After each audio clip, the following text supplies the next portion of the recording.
Hello, my name is Danielle Jones, and I'm doing my presentation on adolescence from chapter 9 and 10. Adolescence is the period following the onset of puberty during which a young person develops from a child into an adult. And I decided to do this topic because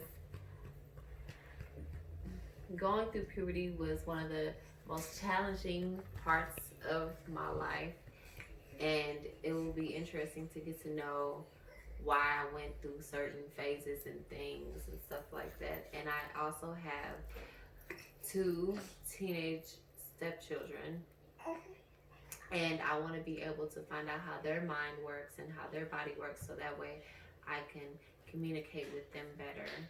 Okay. So, puberty is the time between the first onrush of hormones and full adult physical development. Puberty usually lasts between 3 to 5 years. Menarche, a girl's first menstrual period, signaling that she has begun ovulation. Pregnancy is now possible.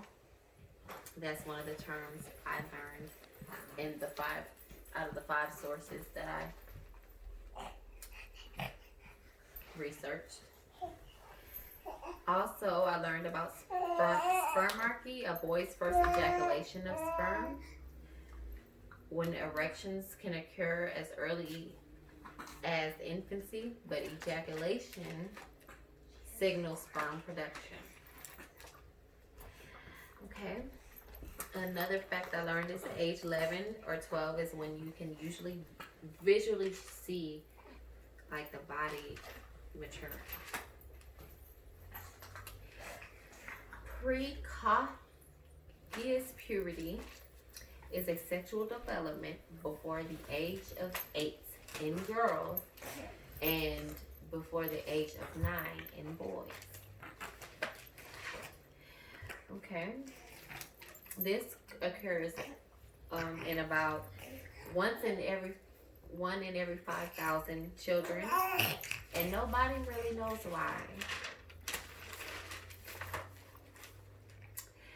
Okay, I also learned that 2/3 of the variation in age of puberty is genetic.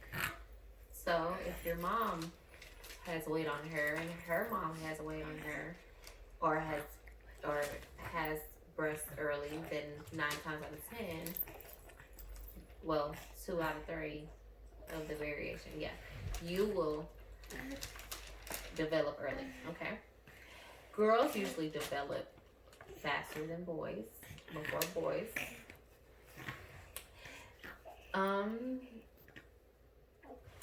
Girls who mature early tend to have a lower self-esteem and depression because everybody thinks because they are developed in areas that they are also developed in the mind, and they feel like they have to be a certain way or dress a certain way in order to please everyone. Okay. Boys who mature early usually are more aggressive, law-breaking, and abuse alcohol than late maturing boys. And the ones who are slow developed boys, they tend to be more anxious and depressed and afraid of intercourse. I also learned that many adolescents have deficiencies in their vitamins and nutrients based off of their diets and what they eat or what they are allowed to eat. Okay. Another fact I learned from one of the sources is a person's idea of their body and looks is their body image. And a lot of the poor nutrition and body eating disorders come from the children not liking their body images, basically. Girls will go on a diet because they think that boys will go after someone more thin. And boys want to look strong and tall because they feel like women value muscles in males. A few eating disorders is anorexia nervosa. It's an eating disorder characterized by self-starvation. The person voluntarily withholds food and usually over exercises to get really skinny because they feel like they are not small enough, which causes the vital organs to not get enough nutrition that they need, and anorexia also can be fatal. Another eating disorder is bulimia nervosa, and it is basically after you eat, you vomit. You make yourself vomit to get the food, I guess, out of your system.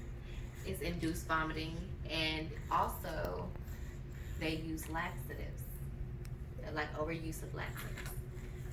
Okay. Growth spurts is a rapid physical growth that happens during puberty. Okay. And some more things that I learned is primary sex characteristics. The parts of the body that are directly involved in reproduction, which includes the ovaries, testicles, vagina, uterus, and penis. And secondary sex characteristics is physical traits like that are not involved in reproduction but indicate sexual maturity. For instance, a man's beard or a woman's breast. Sexual development is more hazardous now than it was 5 years ago. And back in the day, centuries ago, it was more common for teens to have a husband. And they were more sexually active because there wasn't social media and there wasn't as much things going on now that can prevent a child from maturing sexually. Now there's more activities to keep kids busy. And back then there wasn't much to do besides those type of things. But now teens are more likely, teenage mothers have no husbands or help, whereas a lot of teens in a century ago were already married and had more support. Also, early puberty and weaker taboos means teens have sexual experiences early, and sex correlates with depression and drug abuse.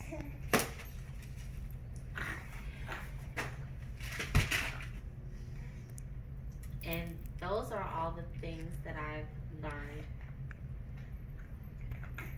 in those 5 sources that I looked up. Any questions, guys?